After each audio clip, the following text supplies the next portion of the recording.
world into which Leonardo da Vinci was born was one of contrasts, a place where shadows and light seemed to dance across the same canvas. Imagine 15th century Italy, a land brimming with power struggles and shifting alliances, yet also glowing with the brilliance of art, science, and rebirth. It was a renaissance, a time when the boundaries of what was possible seemed to stretch outward like the dawn. In this age of discovery, when maps were still being redrawn and the heavens still a source of speculation, one child arrived who would quietly and persistently challenge the limits of human imagination. Leonardo was born in 1452 in the small town of Vinci, surrounded by rolling hills, olive groves, and the timeless rhythm of the Tuscan countryside. The simplicity of his birthplace stood in sharp contrast to the vastness of his future visions, and perhaps that tension between humble earth and limitless sky would shape him for the rest of his life. As a boy, Leonardo was already different. Accounts tell us of a child who studied the movements of animals, the flow of rivers, the way light rested on a leaf. His eye was endlessly curious, his hand restless to draw what he saw. At a time when most people lived firmly within the routines of their villages and the teachings of the church, Leonardo's gaze stretched outward and inward both, seeking secrets in the smallest veins of a plant and in the farthest reaches of the stars. It was as though he sensed that the world was more mysterious than it appeared, and that by observing carefully one might step closer to truth.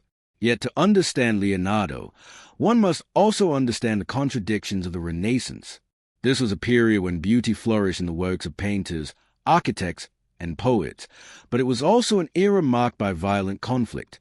Italian city-states like Florence, Milan, and Venice rose to wealth and power, but their riches were often guarded by mercenary armies and sharpened swords. Knowledge itself was a battlefield. The rediscovery of ancient Greek and Roman texts clashed with long-standing religious traditions, producing tension between reason and faith, between science and doctrine. Into this turbulent landscape stepped Leonardo, painter, engineer, inventor, philosopher, anatomist, never content to belong to one category, always walking the thin line between light and shadow. The gentle listener can picture him as both part of this world and outside of it, a man who attended the courts of dukes and kings but who often wandered fields in solitude, collecting leaves, sketching birds, or writing notes in his mirrored hand. The contrast is striking, a man employed to design weapons of war who also painted the Mona Lisa's serene smile. A man who studied the flight of birds with childlike wonder, even as he drew machines meant to conquer the skies. He lived in an age that craved certainty, but what Leonardo offered was the unsettling and luminous power of questions. And in those questions, inventions began to take shape. Some were rooted in practical needs: machines to lift heavy stones, bridges to carry armies, canals to control water. Others sprang from sheer wonder: flying machines, humanoid automatons, devices that seemed to anticipate future centuries away. Many of these designs remain sketches on paper, impossible to realize with the technology of his age, yet they whisper to us across time, as though Leonardo left them as dreams meant for future generations. His notebooks, scattered across Europe, are filled with thousands of such designs, sketched with elegance, annotated in tiny handwriting reversed as though seen in a mirror. The pages themselves look like windows into another dimension, where art and engineering merge, where the possible and impossible touch. But why dwell on these inventions tonight, in this quiet space? Because they reveal not only Leonardo's brilliance, but his mystery. They remind us that behind every great discovery lies the shadow of uncertainty, and behind every design lies the whisper of imagination. As you listen, it is worth remembering that Leonardo's world was not so different from our own. His Italy was a place of uncertainty, where progress and danger walked side by side. Inventions could promise both hope and destruction, beauty and terror. Leonardo seemed to understand this duality, and his notebooks reflect it. They are filled with both graceful wings and armored tanks, with both bridges and siege engines. He was a man of light and shadow, and his inventions reflect that balance. This beginning invites us to drift gently into his world, to feel the Renaissance not as a set of dates or names, but as an atmosphere. The scent of oil paint in Florence studios, the sound of church bells echoing through narrow streets, the murmur of rivers moving under stone bridges. It was a world restless with change, full of curiosity, but also haunted by uncertainty. Into this world stepped a man whose mind was never still, who lived half in reality and half in vision. The question that lingers as we turn the first page of this journey is simple yet endlessly deep. Were Leonardo's inventions blueprints of the future, or were they dreams, delicate, impossible, fragile as the wings of the birds he loved to watch? In the sections to come, we will wander slowly through these sketches, pausing to consider both their elegance and their strangeness. Like walking through a quiet gallery at night, we will move from one invention to another, allowing curiosity to guide us while the calm of the evening keeps us at ease. For now, let the image of young Leonardo, gazing upward at the sky of Tuscany, linger in your thoughts. His story is just beginning, and with it, the strange and beautiful world of his inventions.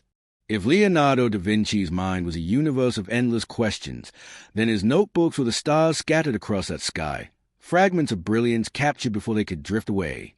The codices, as they are known, form the heart of his legacy as an inventor. To imagine them is to picture stacks of parchment filled with intricate lines, sketches of machines, diagrams of anatomy, lists of observations, and tiny notes scribbled in reverse script, as though meant to be read only in a mirror. These notebooks are not orderly treatises, but rather living streams of thought, chaotic and abundant, reflecting the restless movement of a man who never stopped observing, questioning, and imagining. They are both archives and mysteries, objects of study and sources of wonder. When we look at these sketchbooks today, many housed in museums and libraries across Europe, their pages seem to hold a strange glow. Some sheets are stained with ink smudges, others worn by the centuries. Yet the images remain crisp.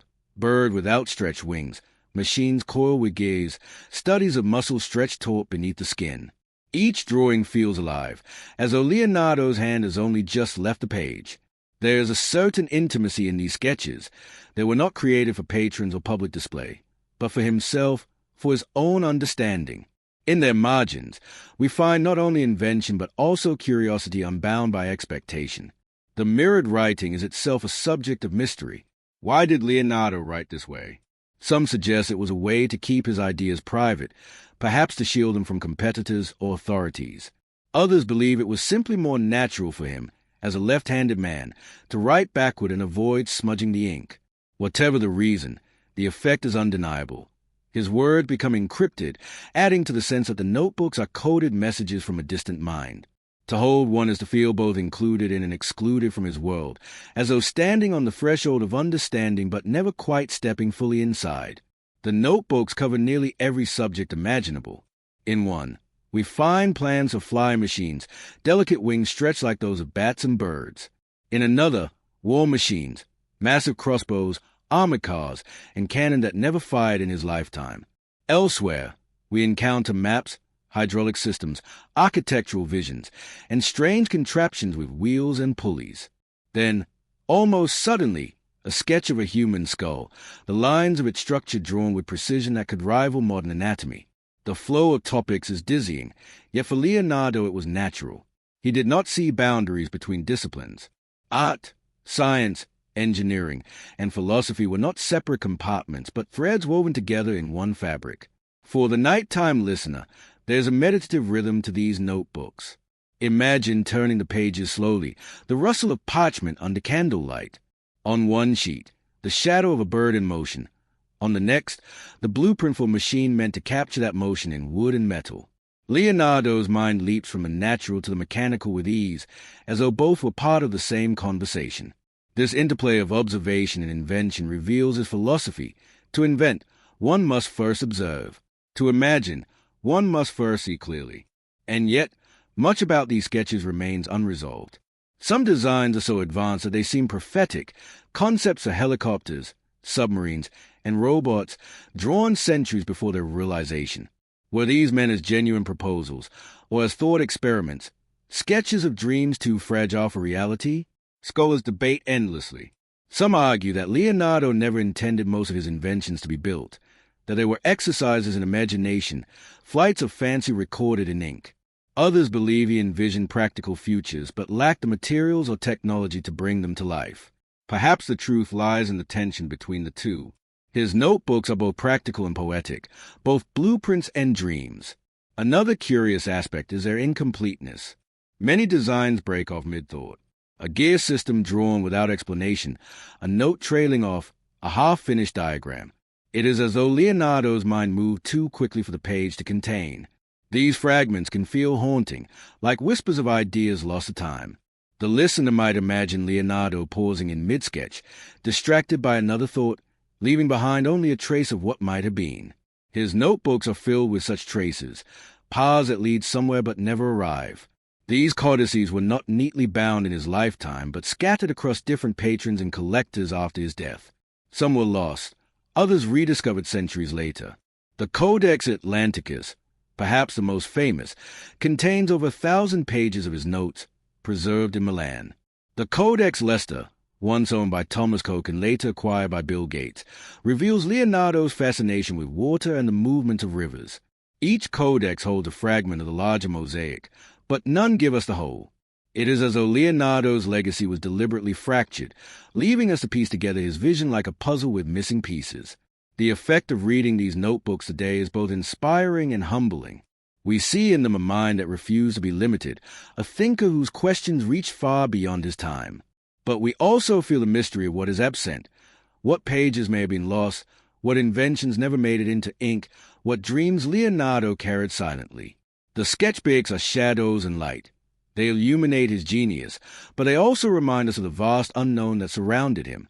In the quiet of the night, the image of Leonardo bent over these notebooks becomes almost dreamlike. We picture him by the dim glow of an oil lamp, the scratch of a quill on parchment, the occasional smudge where ink bled too quickly. Outside, the streets of Florence or Milan may have been filled with noise, but inside his study there was only the sound of thought translated into line. Each sketch was a bridge between reality and imagination, a place where what was seen and what was dreamed met on the same sheet of paper. And so, the notebooks invite us to linger. They are not only records of invention, but mirrors of the human desire to understand, to create, to reach beyond. They whisper that knowledge is not a fixed possession but a journey, one that moves between clarity and obscurity, between precision and wonder. In them, Leonardo left us not just machines, but questions that remain alive centuries later, drawing us deeper into the mystery of his mind. As we prepare to step into the inventions themselves, the sketchbooks serve as our doorway. They are the quiet chamber where imagination begins, where ink becomes a vessel for possibility. Through them, we glimpse both the clarity of Leonardo's vision and the shadows that conceal its full meaning. And in that balance, between the light of knowledge and the dark of mystery, we find the perfect rhythm for our journey, slow and contemplative, like drifting into sleep with a story still unfolding. Among the many strange inventions that Leonardo da Vinci left behind, none capture the imagination quite like his machines for flight. At the center of these dreams is the ornithopter, a device designed to mimic the beating wings of a bird. In the stillness of the Renaissance night, Leonardo must have stood for hours, gazing at the skies, watching pigeons wheel over rooftops or falcons soaring high above the Tuscan hills. He observed their wings not with idle curiosity, but with the precision of a man searching for secrets. How did they rise from the ground? How did air, invisible yet powerful, hold them aloft? Could humanity, bound to the earth, one day share in this freedom? The ornithopter was Leonardo's answer to those questions, a machine of wood, cloth, and human effort. His sketches show a frame shaped like the skeleton of a bat, with wings that stretch wide, designed to flap as a person inside powered them with arms and legs. The pilot would lie face down, moving pedals and levers that pulled at ropes, which in turn moved the wings. It was not a glider in the modern sense, but a direct imitation of living flight. Leonardo's note suggests he believed that with the right combination of muscle strength and mechanical advantage, a man might beat the air into submission and rise into the heavens. For the listener tonight, the image is both wondrous and strange. Picture a shadowed workshop, the dim glow of an oil lamp falling across sheets of parchment. On one, the delicate curve of a bird wing traced with careful lines. On another, a human figure strapped into a contraption of wood, attempting to take on the grace of a creature born to the skies. The sound of scratching quill on parchment seems almost like the rustle of feathers. Leonardo was, in his own way, building a bridge between dream and reality, between the earthly body and the endless expanse of sky. And yet, as inspiring as the ornithopter appears, it was doomed to remain a dream. Human muscles are not powerful enough to lift a body and a heavy machine into the air through flapping alone. Even with Leonardo's brilliant designs, the laws of physics stood in quiet opposition. No matter how finely he measured, no matter how faithfully he copied the mechanics of wings, the human body was simply not built for such flight. To us today, It seems obvious. To him, it was an untested frontier, a question worth pursuing. His failure was not in designing something impossible, but in daring to imagine that the impossible might be made real. But failure, in Leonardo's world, was not the end. His notes reveal a mind that learned from every observation. He studied birds in mid-flight, noticing how their wings curved, how their tails shifted to steer, how air seemed to fold and unfold around them. He even dissected birds to understand the structure of muscles and bones.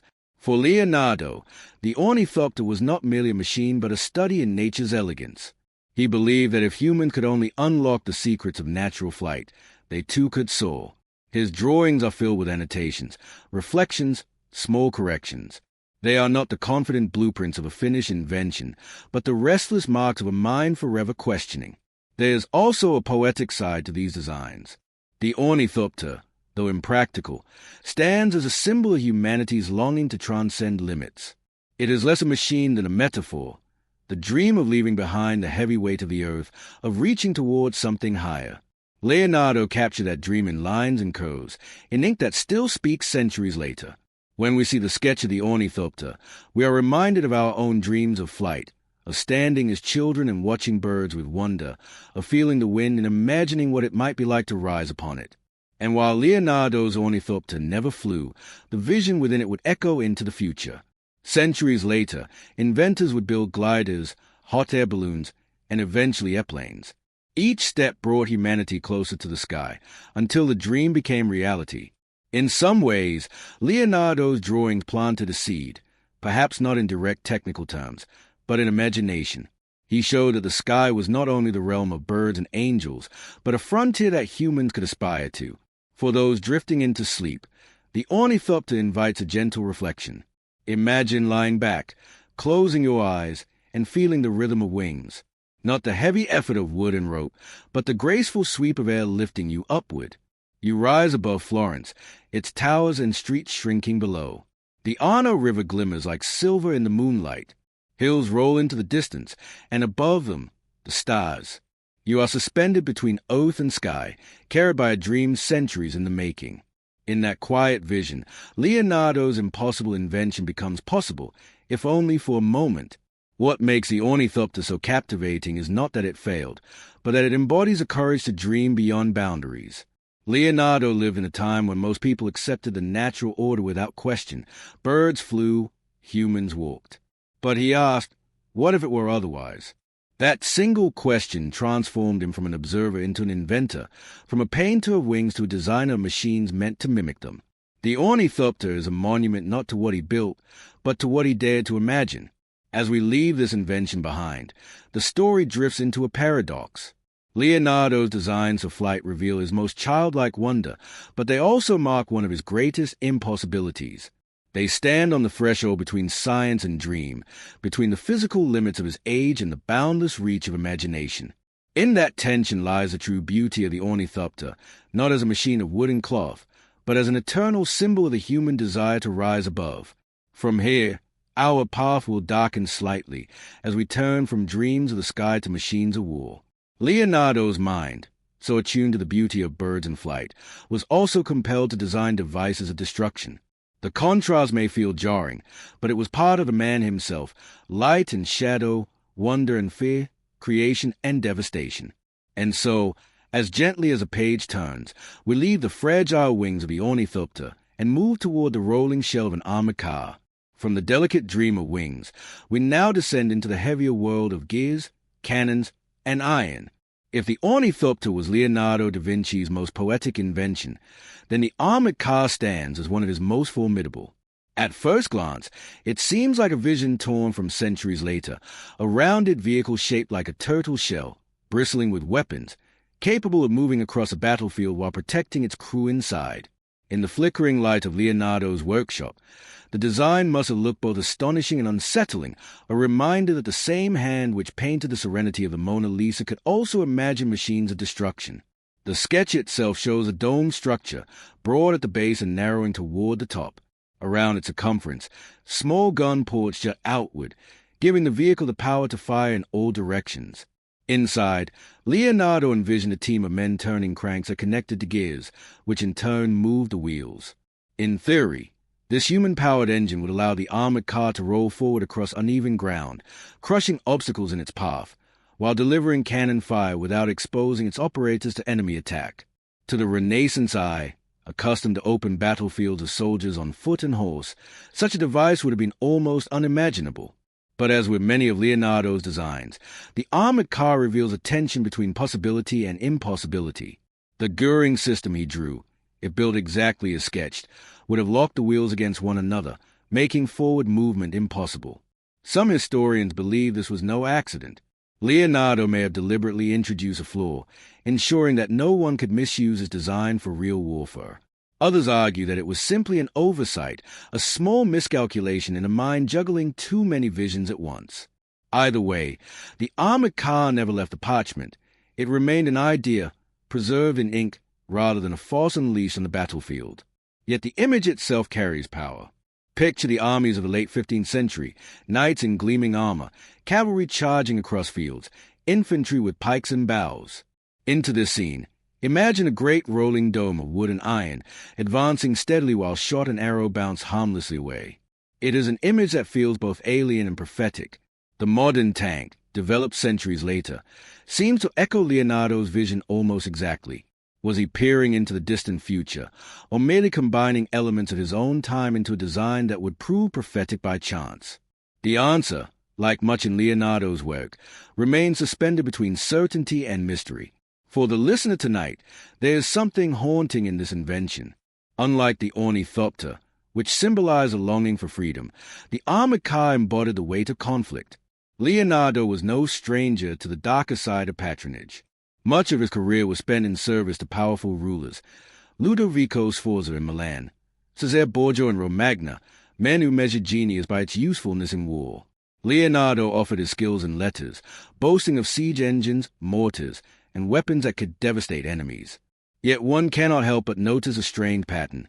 Many of his war designs, including the armored car, contained flaws that made them impractical.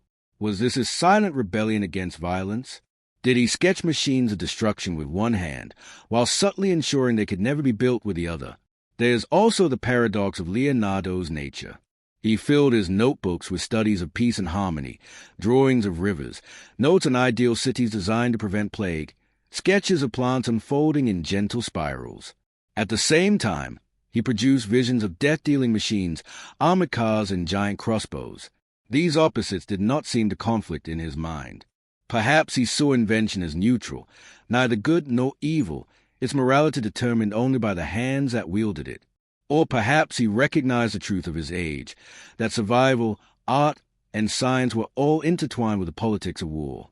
As we drift deeper into this story, imagine standing beside Leonardo's sketch of the armored car. The dome curves upward, smooth and heavy, its surface like the shell of some primeval creature. Through its slits, fire can rain out in all directions. Inside, men strain at the cranks, their muscles powering the motion of the beast. Yet the sketch is silent. The wheels do not turn. The cannons do not roar. It remains forever potential, forever trapped between dream and nightmare. This is a shadow that lingers in Leonardo's designs, not only the brilliance of what could be, but the uncertainty of whether it should be. The armored car also reminds us of how Leonardo perceived machines, not only as tools, but as extensions of life itself. His fascination with nature often bled into his inventions. Bird became the inspiration for flight, rivers for hydraulics, and here, perhaps, the armored car echoes the body of a turtle, slow but invulnerable beneath its protective dome. The blending of natural and mechanical forms gave his designs a strange vitality, as if they were alive in their own way. His armored car was not just a machine of wood and metal, but a kind of creature imagined into existence, halfway between beast and technology. For centuries, the armored car remained only an idea. No workshop attempted to build it in Leonardo's lifetime. Yet in the 20th century, engineers reconstructed his design using modern tools and materials. The results confirmed what the drawing suggested. The flawed gearing prevented it from moving as intended. Even corrected, its heavy bulk and human-powered engine made it impractical. And yet, to see the model built was to feel again the eerie sense of prophecy. The form was unmistakably that of a tank, a weapon that would reshape warfare centuries after Leonardo's hand left the page. Hey, then lies the contrast that makes this invention so compelling. The ornithopter speaks to our yearning to rise. The armored car speaks to our fear of destruction. Together, they show the duality of Leonardo's vision, the balance of light and dark within a single mind. He was both dreamer and engineer, poet and pragmatist, artist and servant to war. His armored car stands as both a warning and a marvel, a reminder that invention cannot escape the shadows of its age, and that genius is as capable of imagining death as it is of imagining beauty. As the listener drifts further into this gentle narrative, the armored car rolls quietly into the distance, never built, never fired, but never forgotten. It is one of Leonardo's strangest gifts to history, a machine that never existed, yet which still shapes our understanding of invention and conflict. And as we leave this vision behind, we step toward another set of designs, this time lighter, more hopeful. From the heavy dome of war, we move to the slender arcs of bridges and the grand visions of cities. For Leonardo was never content to dwell only in destruction. He dreamed also of connection, of structures that carried people safely across rivers, of cities designed to breathe and endure. From the heavy armored dome of war, our path leads us now toward gentler visions, designs not of destruction, but of connection and survival. If Leonardo da Vinci could dream of machines that rolled across battlefields, he could also imagine bridges that lifted armies and cities that gave at people space to live, breathe, and thrive. To step into this part of his imagination is to feel the balance of his genius. The same mind that sketched weapons of power also traced lines of compassion, of shelter, of human order against chaos. In the 15th century, bridges were lifelines. They linked cities across rivers. They carried trade routes. They decided the speed of armies. To control a bridge was to control movement, wealth, and safety. Leonardo's notebooks reveal several sketches of bridges, some small, light, and portable, others vast and ambitious, spanning waters no one had yet dared to cross. One of his most remarkable designs was for a collapsible bridge meant to be carried by troops. Built with a clever system of ropes, hinges, and supports, it could be assembled and disassembled quickly, allowing armies to cross rivers that might otherwise halt their progress. The image of such a bridge feels almost symbolic. Picture soldiers marching, burdened by armor, halted before the rushing waters of a river. In that moment, the river is a wall, nature itself standing in opposition. Then, as if from nowhere, wooden planks and ropes unfold, rising into a stable arch, floating or resting upon pilings, and suddenly the path is open again. Leonardo's bridge was more than wood and rope. It was a promise that obstacles could be overcome by ingenuity, that even nature's barriers could bend before human thought. Yet beyond the battlefield, Leonardo also dreamed of bridges that carried the grace of permanence. Among his designs is a plan for an enormous bridge, one so vast that many thought it impossible. In 1502, he proposed to the Ottoman Sultan a bridge across the Golden Horn in Constantinople, a single span reaching farther than any built at the time. His design showed a sweeping arch, low and wide, that could bear the weight of traffic while allowing ships to pass beneath. For centuries, people doubted whether such a bridge could ever be built. And yet, in the 21st century, engineers reconstructed Leonardo's design on a smaller scale in Norway, proving it would have worked. Once again, his hand seemed to reach across the centuries, whispering solutions that his age was not yet ready to embrace. But Leonardo's most striking civic vision was not a bridge at all, but a city. Milan, where he spent many of his working years, was dense, chaotic, and plagued often by outbreaks of disease. Narrow streets and poor sanitation meant that illness spread swiftly, carried by the closeness of human life. Leonardo, ever observant, studied this problem with the same patience he gave to flight or hydraulics. His solution was radical, a city redesigned from the ground up, with wide boulevards, carefully managed water flow, and different levels for different kinds of activity.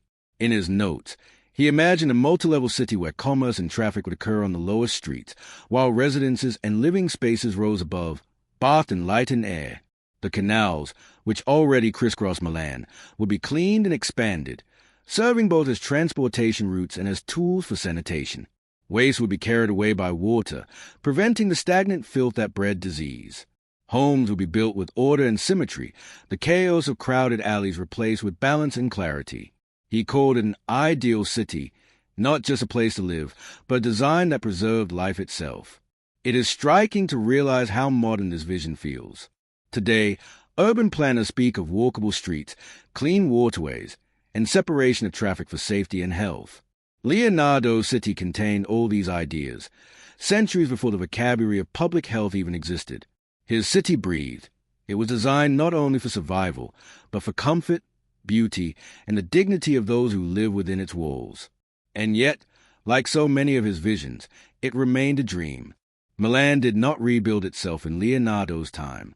The plague returned, and the narrow streets remained. His designs, precise and thoughtful, lay dormant in his notebooks. Still, they remind us that even in an age when war and patronage shaped the course of invention, Leonardo could pause and imagine a city not for kings or generals, but for ordinary people. He could sketch a bridge that made armies stronger, but he could also trace the plan of a city that made life gentler. For the listener drifting with these words, let the image settle slowly in the mind. A city of wide, sunlit streets, where water flows cleanly through canals, where markets bustle on one level and homes rise peacefully above. Imagine walking across a bridge that curves gracefully over the water, its form simple yet elegant, steady beneath your feet. The city does not choke or confine. It welcomes. It breathes. It feels alive. What connects these inventions, bridges and cities, is Leonardo's gift for seeing structures more than stone and timber. To him, bridges were not just crossings, but lifelines. Cities not just clusters of buildings, but organisms that could be healthy or sick, depending on their design. His vision was not only mechanical, but deeply human. He asked not just, how does this work? But also, how does this serve life? There is a gentle harmony here, a balance to the darker machines we left behind. The armored car spoke of fear and destruction. The bridge and the city speak of hope and renewal. Together, they form a portrait of Leonardo not only as an engineer, but as a caretaker of imagination, a man who dreamed of lifting others, of carrying them across obstacles, of giving them air to breathe. As the story flows forward, we will leave behind the grand scales of bridges and cities and turn inward again into the delicate details of the human body. For Leonardo's I was never satisfied with structures of stone and wood alone. He sought also to understand the living structures of flesh and bone. And so, from cities that breathe, we move next to bodies that live, hearts that pump, and the silent mysteries revealed in ink and chalk upon the page.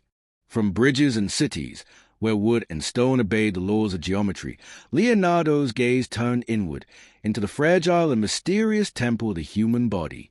For him, the body was itself a kind of city, bones forming arches, veins like winding rivers, muscles pulling like ropes, and the heart a pulsing engine hidden deep within. To study anatomy in his time was no simple matter.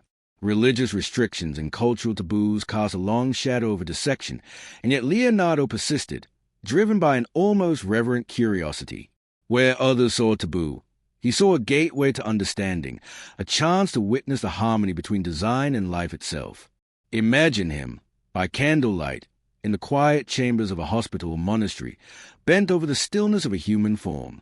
His pen would move quickly, recording what his eyes revealed.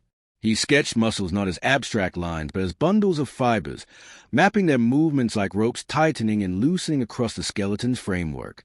He traced the arteries and veins as though they were irrigation canals feeding fields, branching with exquisite order. He drew the heart not as a symbol, but as a mechanical pump, valves opening and closing with precise rhythm, ensuring the flow of life. His notebooks contained drawings so exact, so layered with observation, that they would not be surpassed for centuries. To Leonardo, the body was both a mystery and a machine. He saw it as art, beautiful in its proportion, delicate in its symmetry. But he also saw it as mechanism, a living device where every part worked in harmony with the rest. The lungs were bellows, the bones were beams and levers, the tendons were pulleys. Even the smallest motion, a finger bending, an eye turning, was for him a marvel, a dance of forces perfectly tuned. In his vision, there was no divide between art and science, between soul and structure. The human form was at once sacred and mechanical, flesh and spirit bound in a seamless design. What makes this all the more astonishing is the accuracy of his discoveries. At a time when medical knowledge often relied on texts copied from antiquity, sometimes wrong, sometimes incomplete, Leonardo trusted his own eyes. He noted that the heart septum was not porous, challenging an ancient belief held since Galen. He drew the fetus within the womb with startling tenderness, depicting not only anatomy but also the fragile curve of unborn life. He studied the spinal cord and nose, considering how impulses travel from the brain to the body, imagining communication networks centuries before electricity would explain them. In his notebooks, science and poetry met, muscles described in terms of ropes and wheels, but also as instruments playing the silent music of movement. And yet, for all his precision, these studies carried a shadow. He was often alone in his wake, his dissections conducted in secrecy, his notes written in mirrored script perhaps as protection. There is something ghostly about the thought of him, pen in hand, tracing the curve of a rib or the twist of a tendon while the rest of the world slept. His sketches preserve a stillness, as if each line were a moment of reverence for the mystery of life. He was not dissecting to destroy, but to understand, to honor the structure hidden within every person who walked the streets of Florence or Milan. For the gentle listener, the thought invites a moment of reflection. The human body, so familiar, so taken for granted in daily life, revealed itself to Leonardo as something both fragile and eternal. Consider your own heartbeat, steady and quiet, working without command. Consider your breath, rising and falling like the tide, without effort. Leonardo looked at these same rhythms and saw them as miracles of design, machines built not of gears and iron, but of flesh and blood. His sketches remind us that within each of us lies an architecture as wondrous as any cathedral, as intricate as any city. And here lies the contrast so often present in Leonardo's life. He designed war machines to destroy bodies, and yet he studied those same bodies with awe and reverence. He sketched weapons that could end lives, and yet he traced the very structures that made life possible. It is as though he was caught in the tension of his time, between service to powerful patrons and loyalty to his own endless curiosity. The paradox is sharp, but it also makes his legacy richer. He was not only an inventor of machines, but a witness to the greatest machine of all, life itself. His anatomical drawings would not be published during his lifetime. They remained hidden, scattered in notebooks, unseen by the world that might have learned from them. When they resurfaced centuries later, physicians marveled at their accuracy, realizing how far ahead Leonardo had been. His work prefigured discoveries that would only come with modern science: circulation, biomechanics, embryology. It is humbling to imagine how medicine might have advanced had his notes been shared sooner. Yet perhaps it was fitting that they remained private, almost sacred, until the world was ready to understand them. As we linger in this part of the story, let the body itself become a source of quiet wonder. Feel the weight of Leonardo's gaze, both clinical and tender, as he revealed what was hidden. The body as machine, the body as art, the body as mystery. In this balance of light and shadow, his sketches still live, whispering across time that to know the body is also to know the miracle of being alive. From here, the path of our journey bends outward again, from the intimate landscape of flesh and bone to the infinite expanse of sky. For Leonardo, the body was not the only structure worthy of flight. Birds called to him, their wings spreading against the horizon, their movements a promise of freedom. And so, from hearts that beat and lungs that breathe, we turn next to wings that soar and dreams that lift the human spirit skyward. From the silent chambers where he traced the hidden anatomy of the human body, Leonardo's mind lifted upward, toward a dream as ancient as humanity itself, the dream of flight. For as long as people have gazed at birds, they have wondered what it would be to soar, to slip the bonds of earth and glide freely through the sky. In Leonardo's time, this longing was both fantasy and frustration. Myths told of Icarus, who flew on waxen wings only to fall. Stories of magic carpets or angels in flight captured imagination, but no one had yet translated these into working reality. And yet, Leonardo believed that by understanding nature, by studying its forms with patience, humanity might claim the sky. In his notebooks, we find page after page dedicated to flight. He sketched birds in motion, their wings in different positions of beating, gliding, and hovering. He filled margins with notes about air currents, about the lifting force of feathers, about the balance of weight and motion. He was not content to imagine flight as enchantment. He wanted to grasp it as physics, as mechanics, as a careful study of how creatures had mastered what humans could only envy.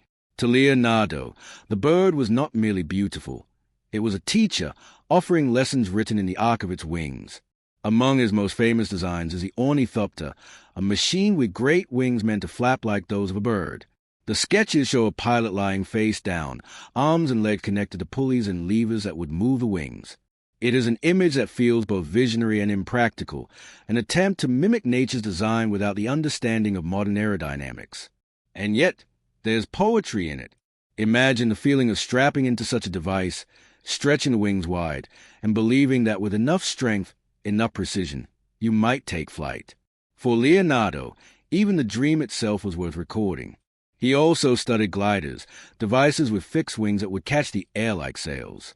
These designs hint that he understood flapping alone might not be the solution. He even devised parachutes, canopies that could allow a person to descend safely from heights. His drawing of a pyramidal parachute is so simple and elegant that when modern experimenters built one using his proportions, it worked. Centuries before the first hot air balloon rose into the sky, Leonardo was sketching tools that could make the air itself a pathway. The ambition of these flying machines reveals more than technical curiosity. They show Leonardo's fascination with freedom, with breaking the limits imposed by gravity and circumstance. The Renaissance was an age of exploration, when ships set sail across uncharted seas. For many, the ocean was a frontier. But for Leonardo, the true horizon was above. He imagined humanity not just as earthbound, but as skybound, capable of joining the birds he so carefully observed. And yet, woven into his notes, there is also caution.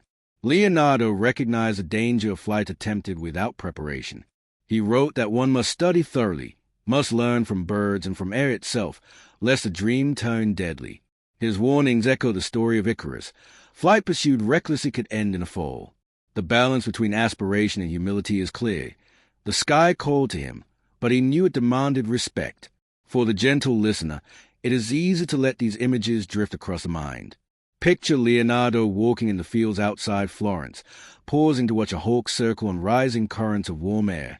Imagine him sketching the curve of a wing, noting how feathers spread to catch the wind. Picture the ink flowing as he drew devices that had never been built, wings larger than any man could carry, frames of wood and cloth that existed only on the page. In these sketches, there is both the stillness of dreaming and the restless urgency of a mind unwilling to stop at the possible. What makes his flying machines so haunting is the fact that they were, for his time, impossible. No material strong enough, no engines powerful enough, no understanding of lift and drag sufficient to make them work. They remain visions, fragile as paper, scattered in notebooks. But perhaps this impossibility is part of their enduring charm. They remind us that imagination need not be bound by immediate practicality. They remind us that the human spirit dreams not because it always succeeds, but because dreaming itself is a form of freedom. And in a quiet way, Leonardo's dream of flight came true. Centuries later, when the Wright brothers first lifted their plane from the sands of Kitty Hawk, they did so not as magicians but as engineers, following a path that Leonardo had already glimpsed. He had not solved the puzzle, but he had framed it, shaped it, and left behind a gallery of visions that still inspire. His ornithopters may never have flown, but they remain symbols of the yearning to rise, to see the world from above, to be unchained from earth. As this part of our journey closes, consider the duality again. Leonardo dissecting lungs and studying respiration, then sketching wings and flight. Breath and sky, body and air, grounded life and soaring dreams. Always, he sought to unite opposites, to find harmony between the seen and the unseen. His flying machines were not failures. They were reminders that vision is itself a form of invention. From here, the story descends gently back to earth, but not to leave wonder behind. For Leonardo's curiosity extended even into the quiet corners of nature, into water, rocks, and landscapes that seemed eternal. He turned his pen toward rivers and mountains, toward storms and erosion, seeking in the movement of earth the same balance he sought in the movements of wings. And so, from the open sky, we step into the flowing rivers and shifting stones of the natural world, where Leonardo once again revealed the poetry of science. From the soaring heights of Leonardo's flying machines, we now return to the ground beneath our feet, the patient earth, the flowing rivers, the mountains whose shapes tell stories older than memory. Leonardo's notebooks reveal not only a fascination with bodies and wings, but also with the natural world itself. To him, water, stone, and soil were not silent. They spoke in movements and patterns, rhythms that, once observed, revealed laws as intricate as any mechanism. Where others might see only a river winding or a rock crumbling, Leonardo saw hidden forces, invisible structures shaping the visible world. Water was his most beloved subject. He called it the driving force of all nature, and his sketches reflect this devotion. He studied its motion with the patience of a poet and the precision of an engineer. He drew whirlpools spiraling like galaxies, waves breaking against rocks, and droplets scattering into the air. He examined how water carved valleys, how it wore away stone, how it carried silt from mountains to plains. His eyes caught details that most would never pause to notice, the way eddies form behind obstacles, the way ripples spread outward in circles, the way a current twists when it meets resistance.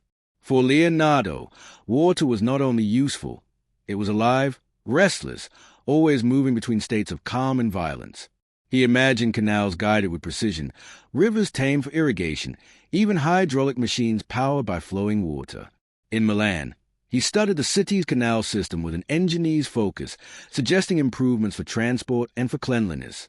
But beyond practical designs, there was a spiritual depth in his fascination. He wrote of water as if it held secrets of the cosmos, its ability to reflect light, to take the shape of a container, to transform from liquid to vapor to ice. He sensed that in water, the visible and invisible met, that it was both a substance and a symbol of change. Rocks and mountains drew his attention with equal force.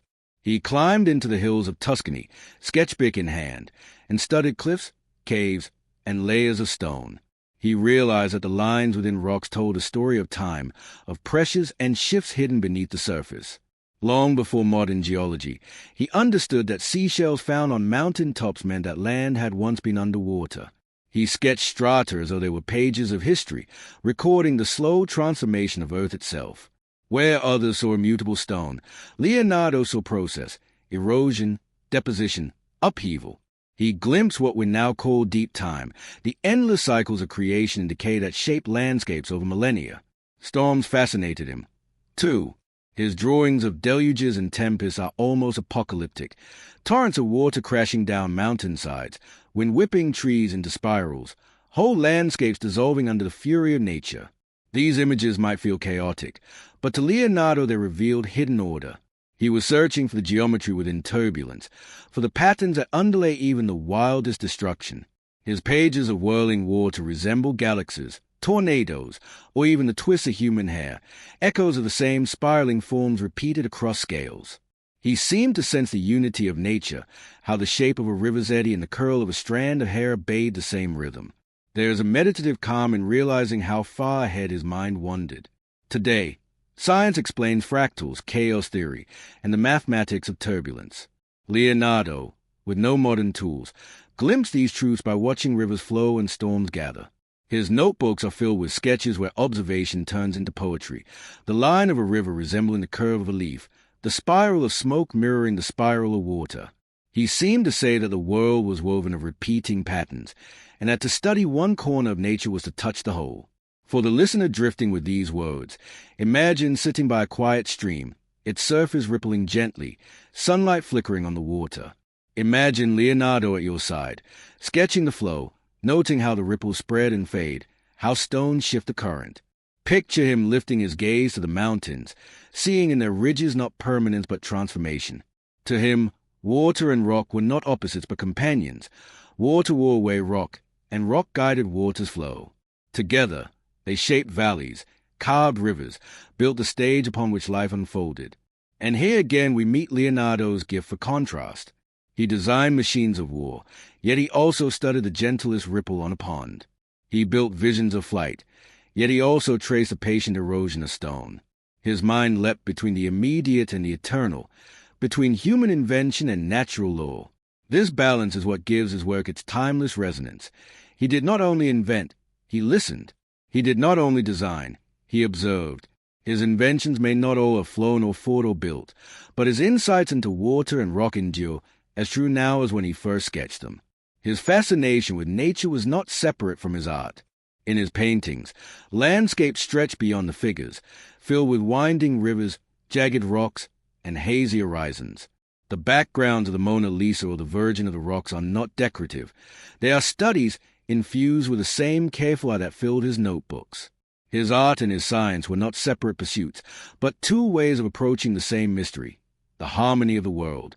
As this section closes, let the sound of water linger in your imagination, the steady rush of a stream, the distant roar of a storm, the quiet drip of a cave. Leonardo heard in those sounds not just noise, but meaning. He saw in their movements not chaos, but design. To him, water and stone were teachers, showing how patience and persistence shape the world. From these studies of the earth and its forces, Leonardo's gaze turned once more toward the human hand, toward the objects people built to shape their lives. He moved from rivers and rocks into the realm of machines, crafting devices of surprising elegance and sometimes surprising strangeness. And so, we now follow him into a gallery of unusual contraptions, some playful, some practical, some utterly mysterious, where imagination itself became invention. From the tumbling rivers and silent stones of nature, Leonardo's attention often drifted back to the workshop table, where quills scratched and gears clinked in his mind's eye. Not every page of his notebooks was filled with grand visions of flight or the heavy machines of war. Some were devoted to devices that seemed, at first glance, playful, even whimsical. These inventions remind us that Leonardo was not only a painter of masterpieces and a thinker of immense ambition, but also a man with curiosity so wide it spilled into the oddest corners of possibility. In these pages, we glimpse his delight in puzzles, in cleverness for its own sake, and in contraptions that blur the line between useful tool and mechanical toy. One of the most charming of these inventions is his design for a mechanical lion. Records tell us that in 1515, when Leonardo was in France, he presented King Francis I with a lion that could walk forward and, upon stopping, open its chest to reveal lilies, the royal flower of France. Imagine the spectacle, a life-size automaton, its gears hidden within, moving with an uncanny lifelike stride. For an audience unaccustomed to such marvels, it would have seemed a creature conjured from myth, a fusion of art, engineering, and pageantry. Whether the design was fully realized remains debated, but the very idea reveals Leonardo's flair for wonder. Here was a machine not built to wage war or lift stone, but to astonish, to delight, to make jaws drop in amazement. Other contraptions, smaller and subtler, fill his pages. He sketched self-propelling carts, powered by wound springs and gears, precursors to what we might call a clockwork vehicle. He imagined mechanical drums that could play themselves, their rhythm driven by rotating cylinders fitted with pegs. He devised elaborate stage machines, pulleys to lower actors from the sky, mechanisms to create the illusion of storms, devices to make scenery shift as though by magic. In these, we see Leonardo the entertainer, the man who understood that machines could serve not just survival or dominance, but also joy, spectacle, and imagination. Some of his curious designs bordered on the humorous. He created sketches of machines for stretching pasta, for polishing mirrors, for turning spits over fires automatically. These were the sorts of devices that might have lightened household work or offered novelty at banquets. They remind us that invention need not always aim at grandeur. Sometimes it was about cleverness, about the quiet satisfaction of solving a problem no one else had thought to address. At times, his odd inventions feel almost like riddles. There are sketches of devices whose purposes are unclear, wheels within wheels, pulleys without obvious load, shapes that seem to fold and unfold without clear destination. Scholars have puzzled over these for centuries, debating whether they were abandoned ideas, private experiments, or simply Leonardo's way of keeping his mind limber.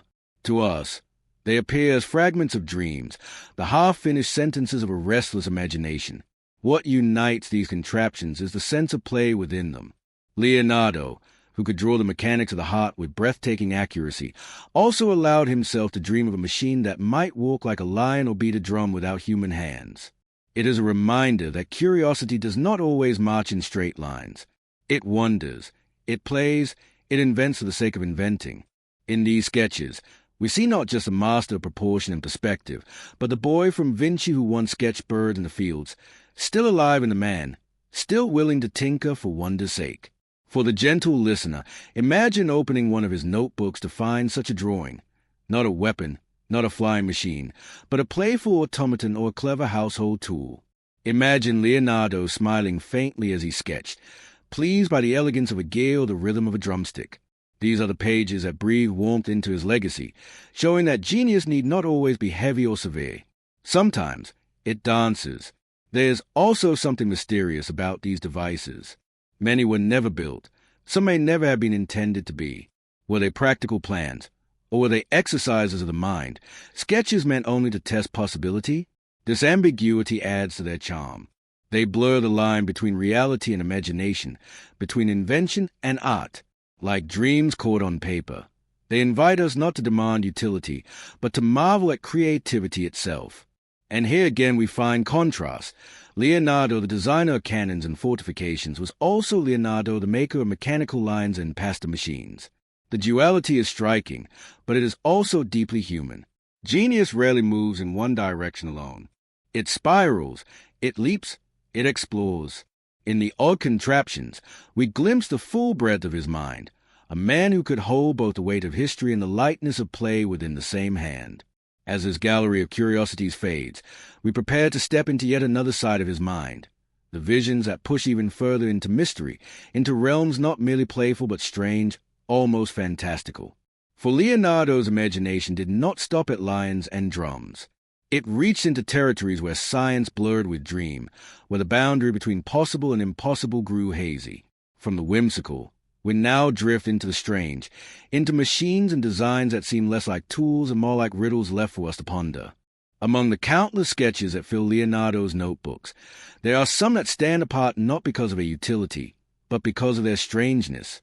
These are the inventions that defy easy explanation, the half-born dreams that hover between reality and imagination. They speak of a mind unwilling to accept the ordinary limits of the world, a mind that wandered past the horizon of the possible into territories where ideas were not bound by practicality. To turn their pages is to watch a genius chase shadows and mysteries, reaching for something that feels more like poetry than engineering. One such design is his mechanical knight, sometimes called Leonardo's robot. Records suggest he envisioned a suit of armor that could sit, stand, and even wave its arms, powered by an intricate system of pulleys and gears hidden within. To us, it is a marvel, a machine centuries ahead of its time. But in Leonardo's own day, it must have seemed like a creation touched with magic, a figure halfway between man and automaton. The design itself was never fully built in his lifetime, yet later reconstructions, based on his sketches, have proven that it could indeed have worked. Here, Leonardo was not only imagining, but foreshadowing the future, the dawning dream of robotics.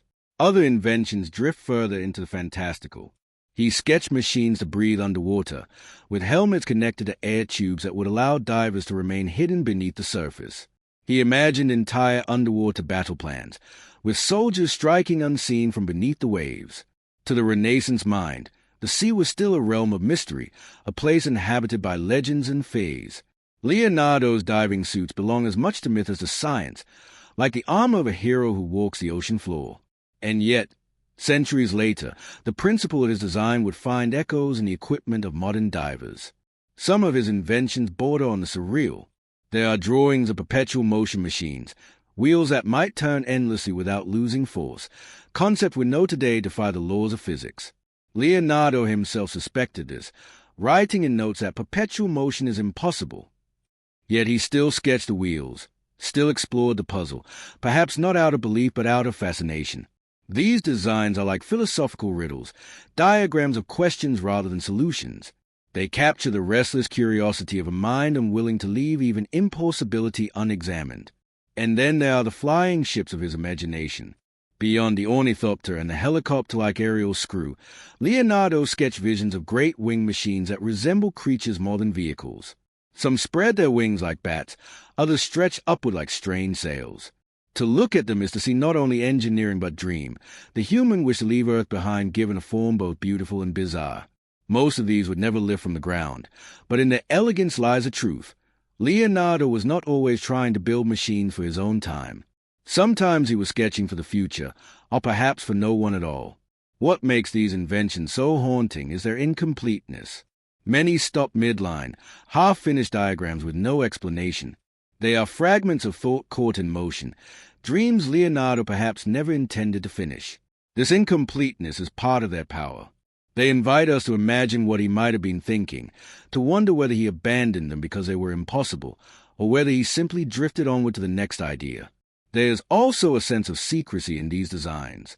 Leonardo was known to write in mirror script, a habit that has long puzzled scholars. Was it to keep his ideas hidden, to prevent others from stealing them, or was it merely a quirk of comfort for a left-handed writer? In the case of his strangest inventions, the reverse writing only deepens the mystery. It is as if he was whispering to himself, tucking his most fantastical visions away where only the most determined could read them. For the gentle listener, these strange and unfinished designs are like dreams we half remember upon waking. They carry a shimmer of wonder but refuse to settle into clarity. They are at once brilliant and impossible, like stars reflected on water. In them we see Leonardo not as a master with every answer, but as a dreamer chasing questions that may never be resolved. This makes him feel closer, more human. We too know the feeling of imagining something just beyond reach, of sketching in our minds an idea that dissolves the moment we try to capture it. And so, in the silence of his workshop, Leonardo's hand moved across the page, giving shape to riddles. A night that walked without life, a wheel that turned forever, a ship that flew like a bird yet weighed too much to soar. These inventions were not failures. They were explorations, whispers of what might be possible, glimpses of a future not yet born. They remind us that not all genius rests in what is achieved. Sometimes it rests in the courage to dream beyond what is possible. From these strange visions, we are led naturally to consider another realm where Leonardo's mind wandered, the body itself. For just as he sought to understand machines that might never exist, he also turned his gaze inward, to the machinery of flesh and bone.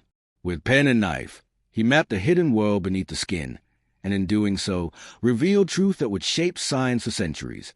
From the unreal, we move to the profoundly real, from dreams of impossible machines to the most intricate invention of all, the human body.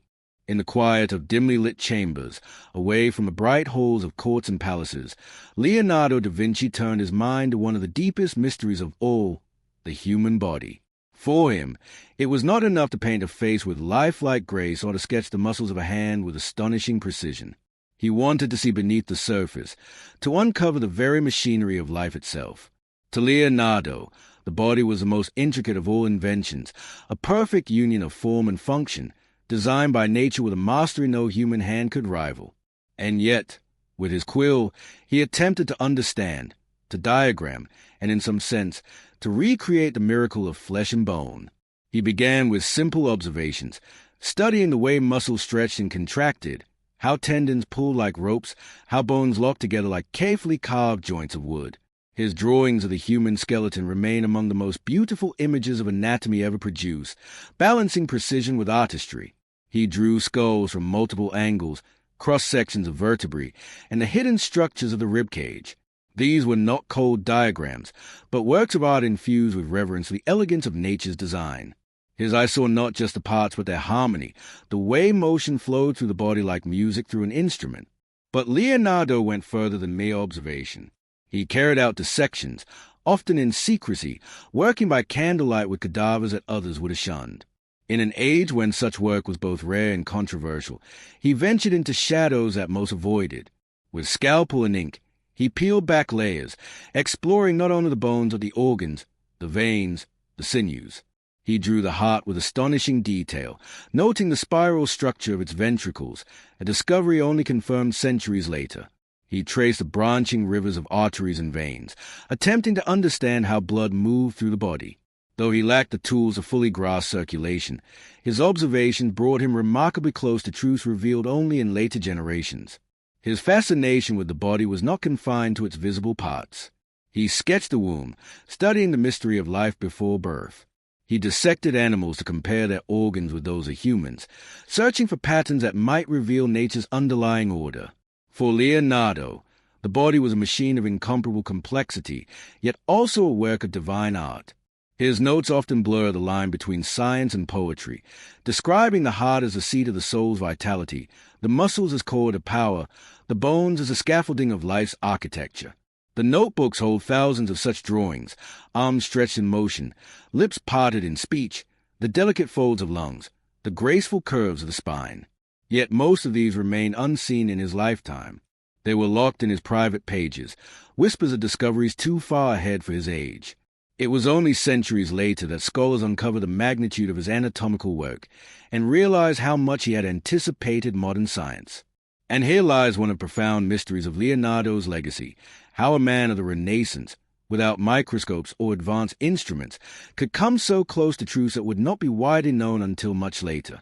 His insight into the heart's motion, his near discovery of circulation, his recognition of the mechanics of breathing, all of these reveal a mind that soared deeper than his tools allowed. It is as though he were peering through a veil, glimpsing fragments of knowledge that his time was not yet ready to hold.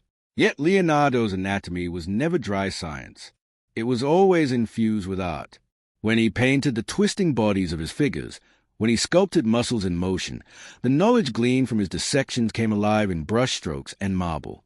The Vitruvian Man, perhaps his most famous drawing, stands at the perfect intersection of art and anatomy, symbol and science.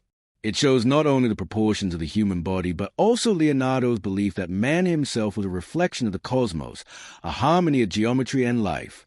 For the gentle listener, imagine sitting beside him in those quiet nights, the candle flickering, the parchment glowing faintly in the dark. Imagine his hand moving steadily, sketching the curve of a rib, the valves of a heart, the spiral of muscle. Around him, silence, broken only by the scratching of quill on paper. It is a scene both solemn and tender, one man, driven by boundless curiosity, seeking to unlock the mysteries hidden beneath the skin. And yet, much like his strange machines, his anatomical studies were unfinished, left scattered in notes and sketches. They were not gathered into the great treatise he dreamed of compiling. They remained fragments of knowledge, waiting centuries to be pieced together. But in their incompleteness lies a haunting beauty, for they capture not only discoveries but also the restless spirit of inquiry, the willingness to walk into shadow for the sake of understanding. In this realm, Leonardo reminds us that genius is not measured only by what is completed. Sometimes it is found in the pursuit itself, in the courage to ask questions others dare not. His anatomy bridges the gap between science and art, body and spirit, the visible and the hidden. It is both a study of mechanics and a meditation on the miracle of life. And so, as we close the pages of his anatomical notebooks, we are left with a sense of awe. The human body, the most intricate of all inventions, became for Leonardo both subject and symbol, a machine, a work of art, and a mystery all at once. From here, our path leads us back outward, to the world of imagination and vision once more, where Leonardo turned from the inward machinery of flesh to the outward machinery of wonder. Next, we will step into the realm of performance and pageantry, where his inventions found their place not in secrecy but in spectacle, dazzling courts and audiences with marvels of motion and illusion. From the intimate study of the human body, Leonardo's curiosity once again shifted outward, this time toward performance and spectacle.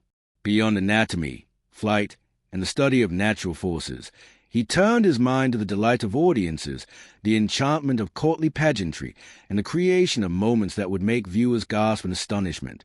For Leonardo, invention was not solely about utility or survival. It could also exist for joy, wonder, and the stirring of imagination.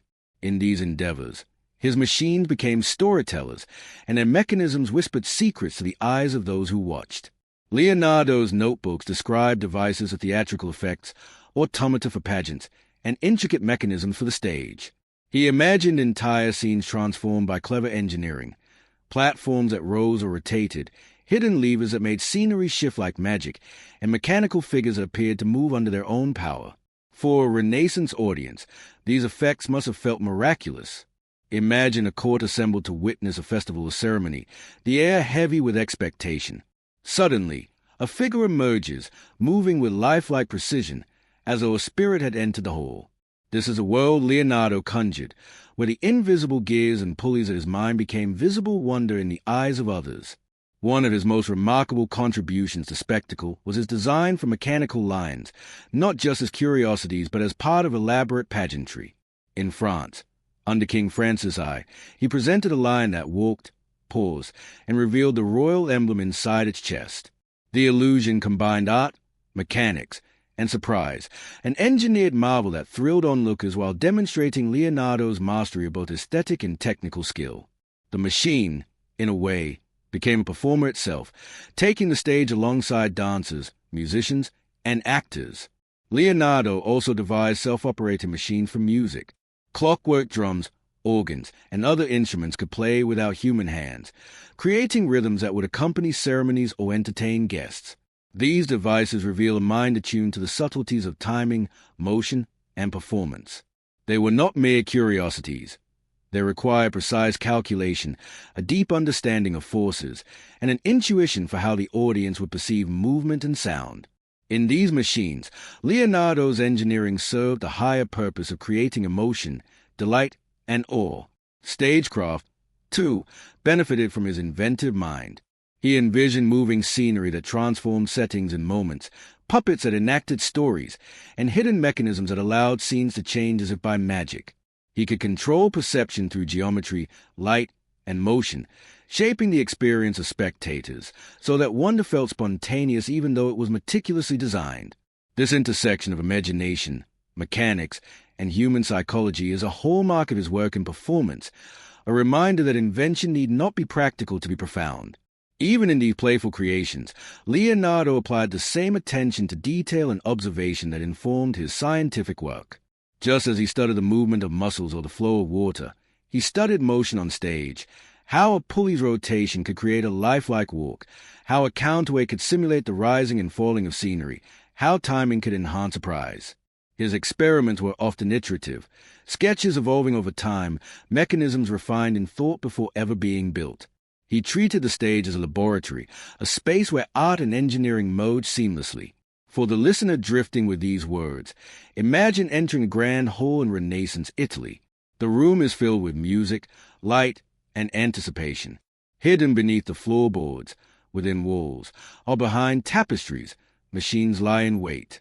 Then, in a sudden moment, a lion walks forward, a figure rises from the floor, scenery shifts with the elegance of a living thing. The air is filled with a sense of enchantment, and yet everything operates with precision and logic, a marriage of magic and mechanics. Leonardo's mind created these moments not to dominate, but to delight, to provoke awe and admiration, to turn engineering into performance. There is a gentle contrast here, as in so many of Leonardo's pursuits. In the same life, he conceived war machines capable of destruction and playful automata that brought joy. He studied anatomy with solemn intensity and imagined machines for theater with lightness and whimsy.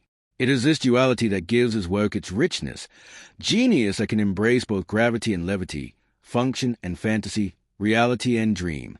And though many of these stage machines were never built, their sketches convey the same vitality as a live performance. Lines on parchment become gears, levers, and pulleys in the mind's eye. They are invitations to imagine, to see not only what Leonardo drew, but what it would have felt like to witness his visions in motion. The careful observer can almost hear the clicking of mechanisms, the turning of wheels, the rhythm of drums, and the faint hiss of surprises unfolding. As this section closes, we are left with a sense of the human capacity for wonder. Leonardo's machines of performance remind us that invention is not solely measured by utility. It can exist to astonish, to entertain, to stir imagination, and to awaken the quiet thrill of curiosity. In a way, these machines are extensions of the mind itself, physical manifestations of thought made visible. From this realm of spectacle, the story now shifts to another domain where Leonardo's curiosity touched both art and science, the study of light, optics, and the subtle forces that make vision possible. We follow him from mechanical marvels on stage to the delicate mysteries that govern how we see the world, where observation once again bridges imagination and understanding. From the dance of machines on stage, Leonardo's attention often turned to the subtler performances of nature, those silent shows of light and shadow that shape the way we see the world. To him, vision was not merely the act of looking. It was a complex dialogue between the eye, the brain, and the external world.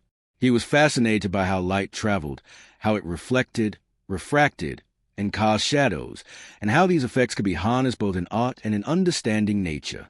In a time before cameras or optical instruments, Leonardo's observations were both precise and poetic, blending science and wonder into a single inquiry. He studied the eye with meticulous care, dissecting it to reveal the lens, retina, and optic nerve. He sketched cross-sections that rival the detail of modern anatomy texts, noting the curvature of the lens, the flow of fluids within the eye, and the mechanisms by which the eye adjusted to light and focus. For Leonardo, the eye was a machine as remarkable as any automaton he had imagined, a device that translated the world into perception, that allowed humans to witness beauty, danger, and mystery alike. Understanding the eye was, for him, a way to understand how humans interpreted the world, and in turn, how art might capture or even enhance that perception. Shadow fascinated him equally. He observed how darkness could define form, how the absence of light could reveal depth and volume. In his paintings, chiaroscuro, the contrast between light and shadow, became a central technique, adding dimensionality and drama to figures. Leonardo's notebooks contain careful studies of how light falls on spheres, cubes, and landscapes, how reflections shift with angles, and how subtle gradation could evoke realism or illusion. He sought to capture not just what was seen, but the very process of seeing itself, understanding that light is a mediator between object and observer. Refraction and reflection occupied much of his attention. He experimented with mirrors, lenses, and prisms, noting how light bends and splits, how images can be inverted, and how surfaces change the appearance of objects. His curiosity was both theoretical and practical. He considered how these principles might be used in art, in design, and even in devices that could magnify or focus vision. In many ways, Leonardo approached optics like a sculptor approaches marble. He sought to reveal the hidden structures, to understand the shaping forces that bring perception into being. Even landscapes became studies of vision. He observed how distance, atmosphere, and light combine to create depth, how mountains fade into mist, how rivers reflect sunlight differently at dawn and dusk. He recorded the way shadows lengthen and soften, how colors shift under different lighting, and how subtle contrasts guide the eye through a composition. His paintings capture this understanding with breathtaking subtlety. Backgrounds fade into soft haze, figures emerge from darkness, and the world feels both tangible and ephemeral.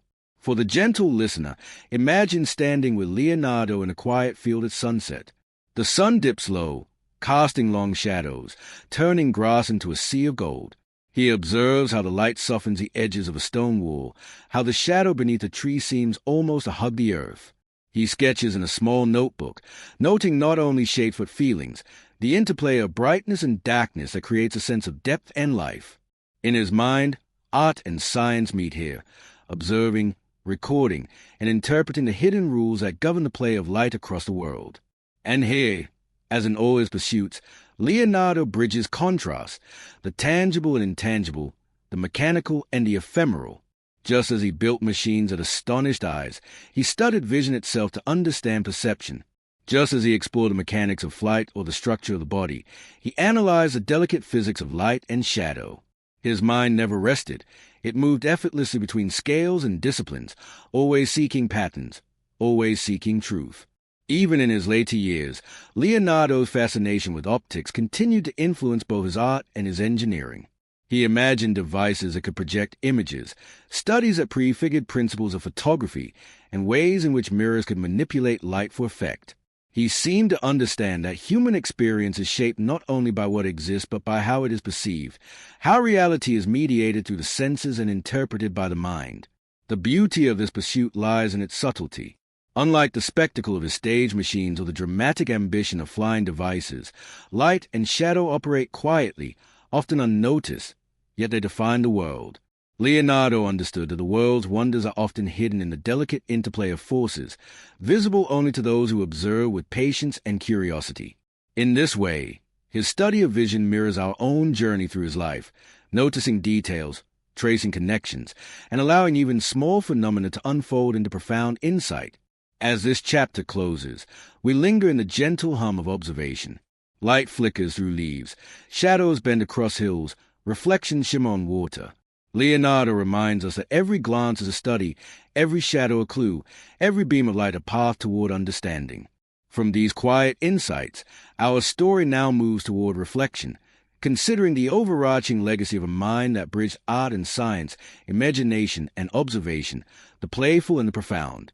As the sun sets on the vast landscape of Leonardo's life, it becomes clear that his genius cannot be measured by any single invention, painting, or observation. Instead, it lives in the totality of his curiosity, a mind that embraced the world in all its complexity, from the mechanics of flight to the silent flow of rivers, from the hidden architecture of the human body to the delicate play of light and shadow. His notebooks, sketches, and designs form a mosaic of exploration, a map of a mind that wandered freely across disciplines, connecting art, science, and imagination in ways few could ever dream. Leonardo's influence extends far beyond the Renaissance. His anatomical studies prefigured modern medicine. His observations of water and geology anticipated natural science. His sketches of flying machines inspired engineers centuries later. Even his unfinished and fantastical inventions, robots, mechanical lions, self-propelling vehicles, foreshadow the modern age of robotics and automation. His curiosity was contagious, a demonstration that imagination need not be constrained by immediate practicality. What mattered to Leonardo was a pursuit of understanding, the courage to dream, and the willingness to look deeply at the world around him. Artists continued to study his compositions and techniques, drawn to his mastery of proportion, perspective, and chiaroscuro. Scientists returned to his notebooks for insights into observation, mechanics, and natural phenomena. Engineers marvel at his foresight, recognizing in his designs a seed of technologies realized centuries later. Leonardo's life reminds us that curiosity itself is a form of creation, that observation is inseparable from invention, and that the act of dreaming can be as revolutionary as the act of building. Equally important is the way he balanced the tangible and the ephemeral, the playful and the profound.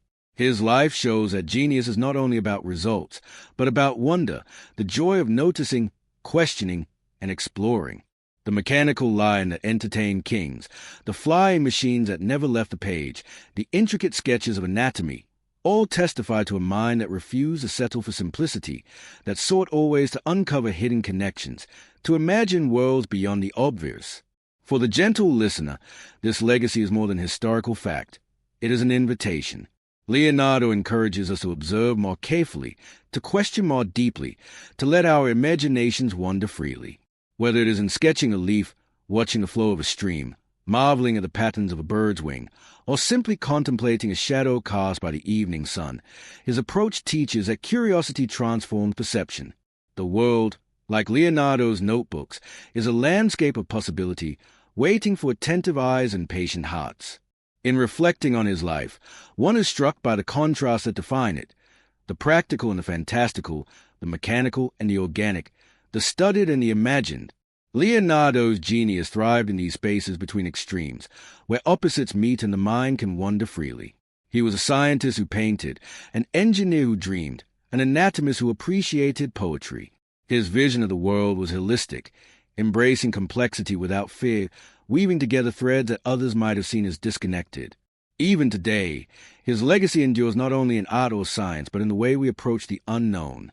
The notebooks he left behind continue to be sources of wonder, sparking imagination in engineers, artists, scientists, and dreamers alike.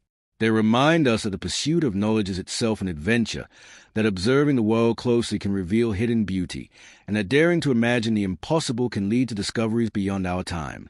As we sit quietly in the soft light of reflection, we can let Leonardo's life settle like a gentle tide. His inventions, sketches, and studies were expressions of curiosity, reverence, and joy. They whisper across the centuries, inviting us to join him in noticing, questioning, and dreaming. They remind us that even in our own quiet moments, in the simple observation of nature or the playful sketch of an idea, we participate in the same timeless spirit of discovery that defined Leonardo da Vinci. And so, we move toward the final chapter, not with closure but with gentle contemplation. The story of Leonardo's life and inventions offers both fascination and calm, a reminder of human potential and the beauty of endless curiosity. In this final reflection, we allow all that we have explored, the anatomy, the machines, the flight, the water, the shadows, the spectacles, to merge into a quiet meditation on genius, imagination, and the enduring wonder of the world.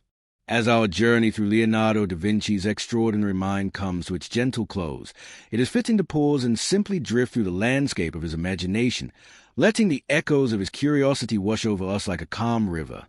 The inventions, sketches, and studies we have explored are more than relics of a distant past.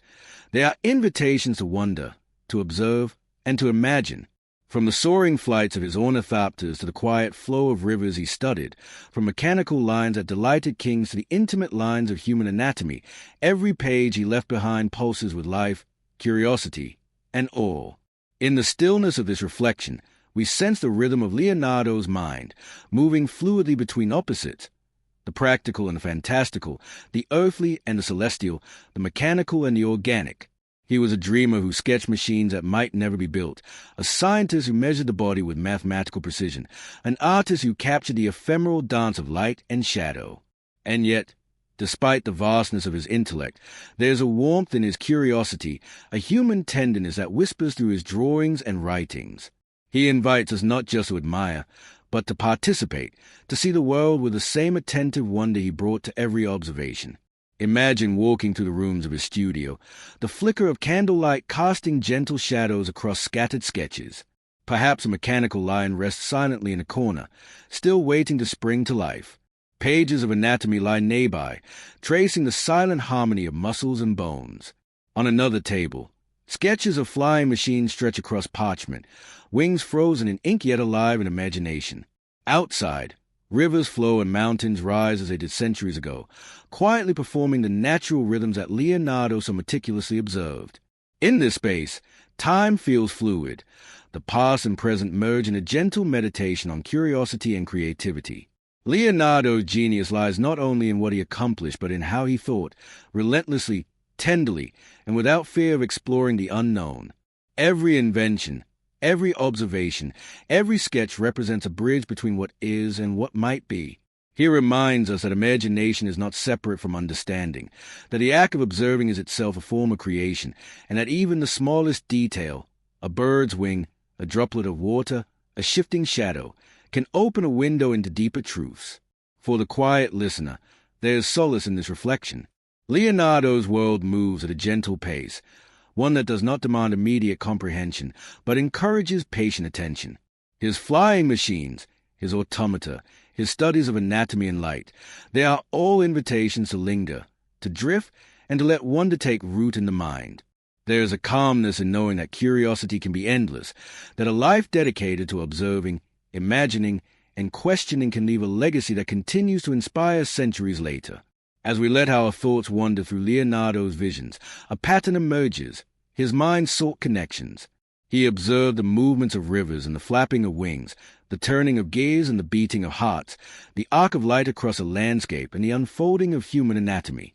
He saw unity in diversity, patterns in chaos, and harmony in complexity. This ability to connect seemingly unrelated phenomena is what made him extraordinary, and it is what allows his legacy to endure. Every sketch, every note, every invention is a testament to a mind that embraced both the known and the unknown. And now, as we prepare to drift away from his world, let us carry with us a gentle sense of possibility. Leonardo teaches us that curiosity can be patient and playful, that learning can be an art, and that imagination has no bounds. Whether observing the delicate ripple of water, the curve of a bird's wing, or the shadow cast by the evening sun, we are invited to notice, to wonder, and to dream. In this way, his spirit lingers in the quiet corners of our own thoughts, encouraging us to explore with gentleness, to question with patience, and to imagine with joy. In these final moments, we leave behind the mechanical marvels, the anatomical studies, the fantastical sketches, and the whispered questions of centuries past. Yet the essence of Leonardo remains, his vision of the world as a place rich with patterns, mysteries, and beauty. It is a vision that transcends time, inviting us to move slowly, to observe deeply, and to let our minds soar and drift, guided by curiosity and wonder. So, as the night deepens and our thoughts settle like soft shadows across the landscape of imagination, we carry with us the quiet, enduring legacy of a dreamer. Leonardo da Vinci's world is vast, intricate, and endlessly captivating, and even in silence, it continues to speak, to inspire, and to lull the mind into gentle contemplation. In drifting through his inventions, observations, and visions, we have glimpsed not only the genius of a man, but the timeless beauty of curiosity itself, a gift that endures in every moment we pause to wonder. And with that, we leave Leonardo's world behind, not as a conclusion, but as a gentle invitation to continue observing, imagining, and dreaming in our own quiet way.